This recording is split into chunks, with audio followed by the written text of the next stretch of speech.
Hello students, welcome to Learned Education. I'm your English teacher Triparna Das Bhattacharya. আর আজকে আমরা মাধ্যমিক class 10 এর second ল্যাঙ্গুয়েজের আরেকটা লেসন করব। লেসনটার নাম লেসন 4 যেটা মাই ওন ট্রু ফ্যামিলি। আমি পোয়েমটা তোমাদেরকে রিড করে তারপরে অ্যানালিসিস করে বুঝিয়ে দেব। Then we will be discussing the back question answers এবং তারপরে আমার কিছু ইম্পর্টেন্ট কোয়েশ্চেন্স তোমাদেরকে আমি স্লাইড প্রিপেয়ার করে এনেছি, সেখান থেকে তোমরা সেগুলো পেয়ে যাবে। But before we start the lesson একটা রিকোয়েস্ট, তোমরা সাবস্ক্রাইব করবে লার্নার এডুকেশনকে, পাশে রাখা বেল আইকনটা ক্লিক করবে so that you get regular updates. আমরা যা যা লেসন্স আপডেট করবো সেগুলোর নোটিফিকেশন তোমরা পেয়ে যাবে। আর বন্ধুদের সাথে শেয়ার করবে।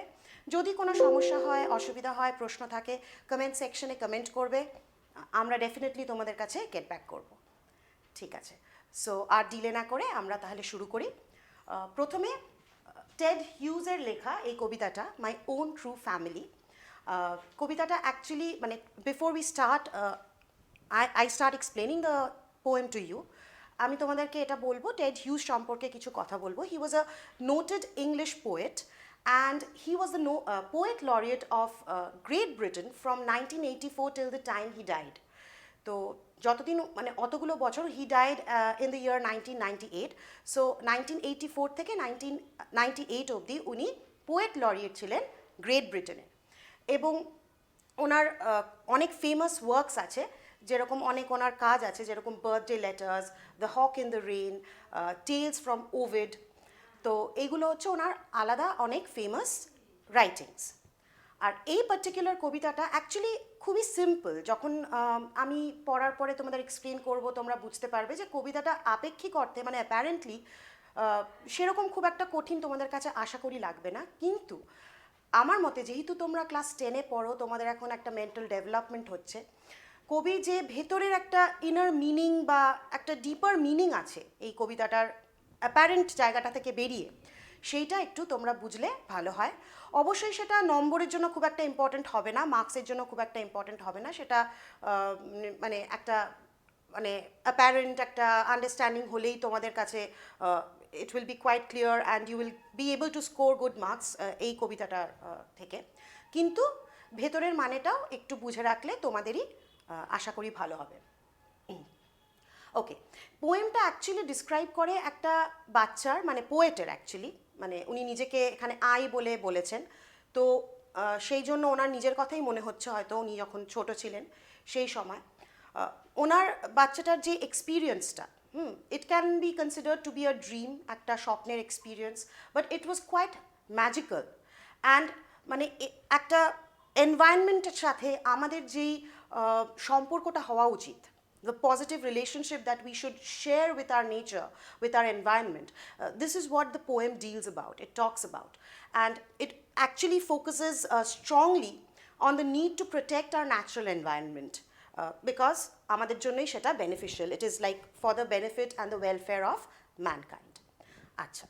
So now I will read to you the poem first. Once I crept in an oak wood. I was looking for a stag. I met an old woman there, all knobbly, stick and rag. She said, I have your secret here inside my little bag. Then she began to cackle, and I began to quake.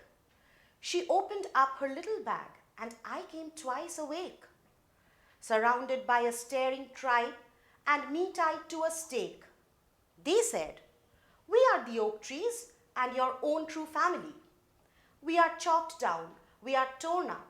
You do not blink an eye. Unless you make a promise now you're going to die. Whenever you see an oak tree felled, swear now you will plant two.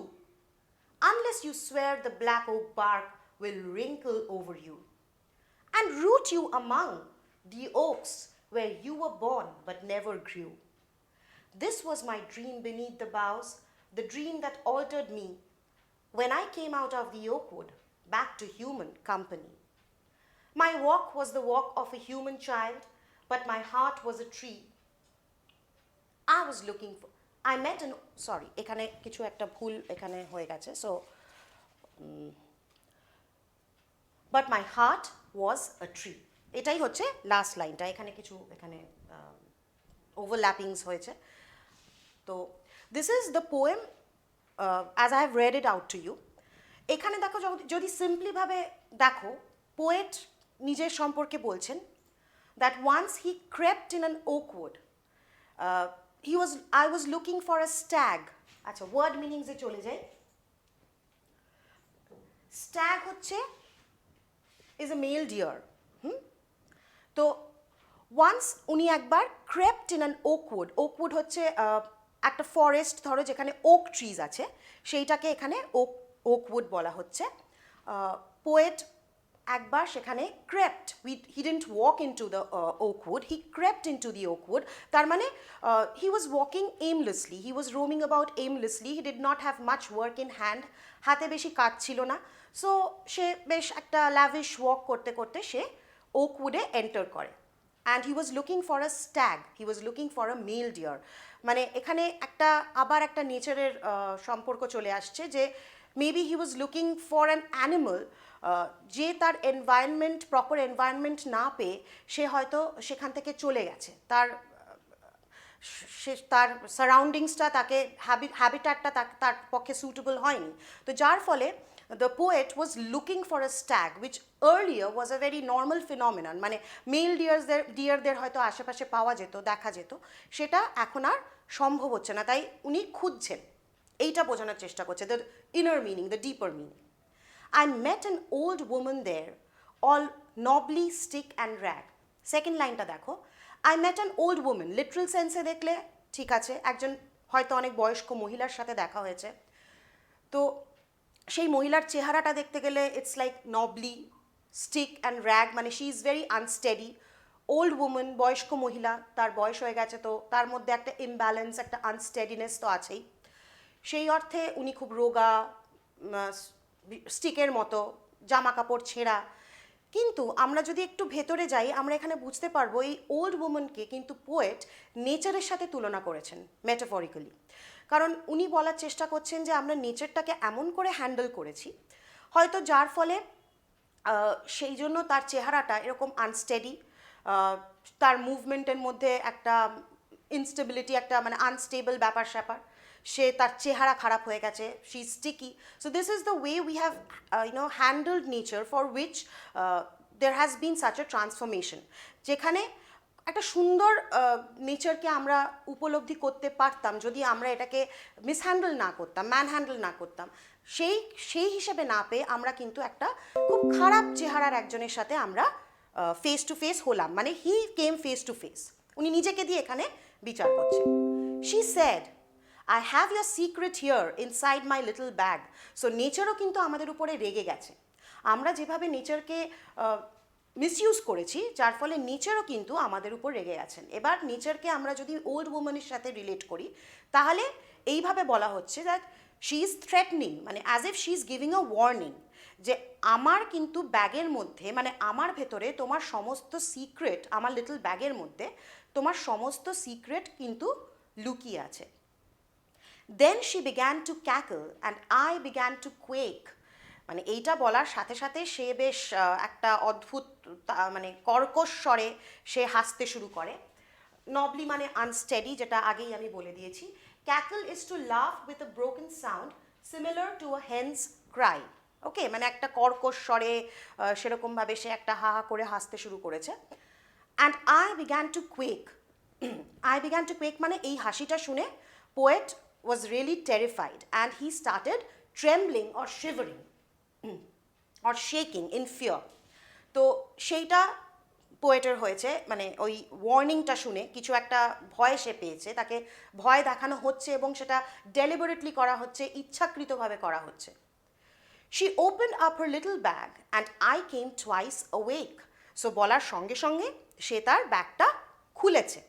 Old woman opened up her bag and সেটা দেখে the poet was স্টার্টলড, ভীষণ সে ভীত হয়েছে, মানে he was afraid, ভয় পেয়ে যায় এবং সে চমকে ওঠে দুবার। এবং দুবার কেন বলছে, টোয়াইস অ্যাওয়েক, নর্মালি হয়তো পোয়েট তোমাদের বোঝার জন্য, আনসার করার জন্য, okay, how many times did the poet come awake, তখন the poet came awake twice. Fine, that will be enough for your answer. But again, as I was saying, যদি আমরা একটু ভেতরে যাই, একটু ডিপলি ভাবি, তাহলে কিন্তু এখানে পোয়েটের দুটো অ্যাওয়েকনিংয়ের কথা বলা হচ্ছে, একটা ইনার সেলফ আর আরেকটা আউটার সেলফ। আউটার সেলফের একটা অ্যাওয়েকনিং আর ইনার সেলফের যে একটা আন্ডারস্ট্যান্ডিং যে না, আমার হয়তো আমাকে বুঝতে হবে যে আমার তরফ থেকে কিছু ভুল হয়েছে, যার ফলে আমি এরকম একটা ট্রিটমেন্ট পাচ্ছি। আর এই আমিটা পোয়েট কিন্তু জেনারেলাইজ করে বলছে, উনি নিজেকে মিন করেছেন through the poem, but actually mean করছে the people, the society who have misused the nature. Okay, so this awakening came to the poet once he was given a warning by the old woman or by the nature. Surrounded by a staring tribe and me tied to a stake. So ওই সময় ওই surrounding by a staring tribe মানে আশেপাশের যত okay ট্রিজগুলো আছে তারা যেন তাকে একেবারে হাঁ করে মানে তাকিয়েছে তার দিকে, স্টেয়ার করে আছে, অগল করে আছে। তো সেই ব্যাপারটা, আর তাকে একটা স্টেকের সাথে, একটা গাছের খুঁটির সাথে, স্টেক হচ্ছে is a piece of wood or other material usually long.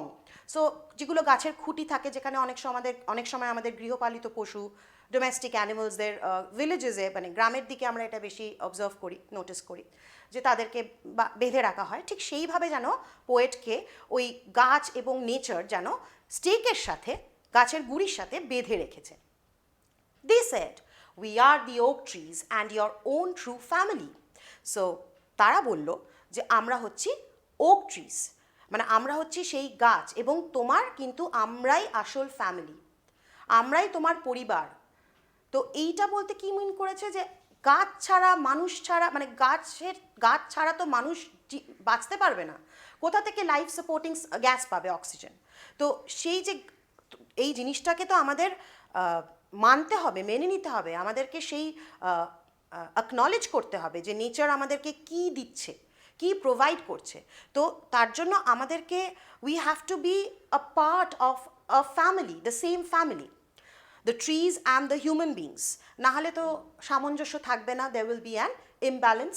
আর যা এখন আমরা ঘটনাচক্রে দেখতে পাচ্ছি যে কত রকমের ন্যাচারাল ক্যালামিটিস হচ্ছে চারিদিকে, এক্সেসিভ ফ্লাডস, শীতকালে টেম্পারেচার্স আর সোরিং হাই, গরমকালে তো আরও বেশি হয়ে যাচ্ছে। কেন? Because there is an imbalance in the nature which is actually caused by human beings. We have created it. Otherwise, God had given us a beautiful place to live. Anyway, let's come back to the poem. They said, we are the oak trees and your own true family. So, amra tomader true family, you have to identify that, you have to acknowledge that, you have to preserve it. Family ke jerokom amra preserve kori, সেই রকম preserve করতে হবে। এবং তারপরে তারা খুব ট্রিজগুলো যেন তাকে খেতে এসে, মানে ট্রাইব যেটা দিয়ে আর কি বলা হয়েছে, পোয়েট বলেছে ট্রাইব হিসেবে, তারা বলছে we are chopped down, we are torn up, you do not blink an eye. So আমাদেরকে কাটা হয়, ডিফরেস্টেশন যেটা আমরা বলি, চপ ডাউন, গাছ কেটে সেখানে স্পেস তৈরি করা আমাদের ইন্ডাস্ট্রির জন্য, আমাদের বসবাসের জন্য, আমাদের থাকার জন্য। তো আমাদেরকে খুব ইল ট্রিট করা হয়, আমাদেরকে কেটে ফেলা হয়, আমাদেরকে ছিঁড়ে ফেলা হয়, এবং তা দেখেও যেন you just neglect, you do not blink an eye, তোমার চোখের পলকও পড়ে না, you are not bothered. So that is hurting the oak trees, মানে তাদেরকে খুব কষ্ট দিচ্ছে, এবং এই জিনিসটা আর বেশি দিন চলতে পারে না, তাহলে কিন্তু ক্ষতি তোমাদেরই হবে। Unless you make a promise now you are going to die. So এইবার বলছে যে তুমি যদি এই মুহূর্তে আমাদেরকে একটা প্রমিস না করো, একটা শপথ না নাও, তাহলে কিন্তু তোমার মৃত্যু অবধারিত, you will be dying. Whenever you see an oak tree felled, swear now you will plant two. So যখনই তুমি দেখবে যে একটা ওক ট্রিকে কেটে ফেলা হচ্ছে, তাকে তুমি তো হয়তো সেটা আটকাতে পারবে না, কিন্তু ইন প্লেস অফ দ্যাট, ওই একটা ওক ট্রি যে কেটে ফেলা হলো তার পরিবর্তে কিন্তু you have to swear, that is you have to promise. আর ফেল্ড মানে হচ্ছে cutting down of a tree, গাছকে যখন কেটে ফেলা হয় সেটাকে বলে ফেলিং। ওকে, তো সেই অর্থে বলছে যে now you have to promise, যখনই তুমি দেখবে যে কোনো একটা ওক গাছকে কেটে ফেলা হচ্ছে, তোমাকে সেই স্থানে দুটো ওক গাছ আরও লাগাতে হবে। You have to plant 2 more oak trees in that very spot. Okay, unless you swear the black oak bark will wrinkle over you, তুমি যদি এখনই প্রমিস না করো, তুমি যদি এখনই শপথ না নাও, তাহলে কিন্তু তোমাকে আমরা পুরো একেবারে গিলে ধরবো, একেবারে জড়িয়ে তোমাকে একেবারে এইভাবেই এখানেই তোমাকে শেষ করে দেবো। See the kind of warning, the মানে threatening that the nature is giving us. Okay, so it's high time that we pull up our socks and be aware of our environment. Okay, because এটা কিন্তু seriously হচ্ছে সমস্ত জায়গায় সারা পৃথিবীতে। এবং তারপরে বলছে and root you among the oaks where you were born but never grew, তোমাকে একদম এর মধ্যেই আমরা জড়িয়ে আষ্টে পৃষ্ঠে একেবারে এখানেই তোমার নিঃশ্বাস একেবারে শেষ হয়ে যাবে, তুমি শেষ হয়ে যাবে এইভাবে যদি চলতে থাকে। এবং তুমি এখানে মানে এটা রিসার্চ করে জানা গেছে যে যেই জায়গায় এই গল্পটা এই কবিতাটা লেখা হয়েছে, that is in this particular oakwood forest or এই জায়গাটা, সেইখানে পোয়েট জন্মেছিলেন, ওরকমই একটা জায়গায় ওনার বার্থ প্লেস ছিল, বাট উনি ওখানে বড় হয়নি, উনি he was raised in some other place. So এইখানে এই ওকউড ফরেস্টে he was born somewhere near this oakwood forest, but he never grew up in that locality, in that area. He grew up at some other place. তো বলছে আমরা কিন্তু এখানেই তোমাকে একেবারে শেষ করে দেব এবং তুমি পুরোপুরি শেষ হয়ে যাবে যদি না তুমি একটা গাছ যদি ভেঙে মানে ভাঙা হয়, কাটা হয়, তার পরিবর্তে যদি তুমি দুটো না লাগাও, তার সেই প্রমিসটা যদি তুমি এখনই না করো। This was my dream beneath the boughs, the dream that altered me. মানে বাউজ বলতে হচ্ছে a firm branch of a tree, মানে কবি যখন ওকউড ফরেস্টে গেল সেখানে হয়তো উনি বসেছিলেন, বসে এরকম একটা চিন্তা উনি করছিলেন, উনি অলরেডি ওনার মনের মধ্যে এই ব্যাপারটা বারে বারে ওনাকে ধাক্কা দিচ্ছিল যে কিভাবে নেচার হার্মড হচ্ছে, কিভাবে নেচার এফেক্টেড হচ্ছে আমাদের কিছু মানে সেলফিশ রিজনসের জন্য হিউম্যান বিংসদের। তো উনি সেইখানে বসে এটা চিন্তা করতে করতে এতগুলো থট ওনার মাথায় এলো, এতগুলো চিন্তা ওনার মাথায় এলো। অ্যান্ড এই যে ড্রিমটা উনি দেখলেন, এটা তো অ্যাকচুয়ালি লিটারালি হয়নি, এটা ওনার ভাবনার মধ্যে উনি ভেবেছেন। দ্যাট অল্টার্ড মি মানে চেঞ্জড মি, মানে পুরোপুরি ওনাকে পাল্টে দিল। ওকে, when I came out of the oakwood back to human company, my walk was the walk of a human child, but my heart was a tree. তো যখন আমি এই ওকউড থেকে এই পুরো স্বপ্নটা, এই এক্সপিরিয়েন্সটা গ্যাদার করে যখন আমি আবার বেরোলাম, আবার আমার মানুষের মধ্যে আমি মিশতে চলে এলাম, ফরেস্টের এরিয়াতে তো আর হিউম্যান বিংস থাকে না, তো সেটা নর্মাল হ্যাবিট্যাট না মানুষের। তো সেখান থেকে বেরিয়ে যখন আমি আবার লোকালয়ে চলে এলাম যেখানে মানুষ বসবাস করে, my walk was the walk of a human child. আমি হয়তো একটা বাচ্চার মতো, কারণ আমি আউটওয়ার্ড আমার অ্যাপিয়ারেন্স চেঞ্জ হয়নি, আমি একদিনে বড় হয়ে যাইনি, বাট আমার ম্যাচিওরিটি কিন্তু অনেকটা বেড়ে গেছে। But my heart was a tree, that means I got United, আমার একটা ইউনিয়ন হয়েছে এবং আমার সত্তাটা একটা গাছে পরিবর্তিত হয়েছে, মানে it got changed into a tree, মানে my heart got changed into a tree. আমি হাঁটছি মানুষের মতো কিন্তু আমি ফিল করছি লাইক এ ট্রি, তার মানে I am feeling what the trees go through when they are mishandled, when they are not handled well, chopped down, felled, torn apart, যখন করা হয়। তো this is the end of the poem.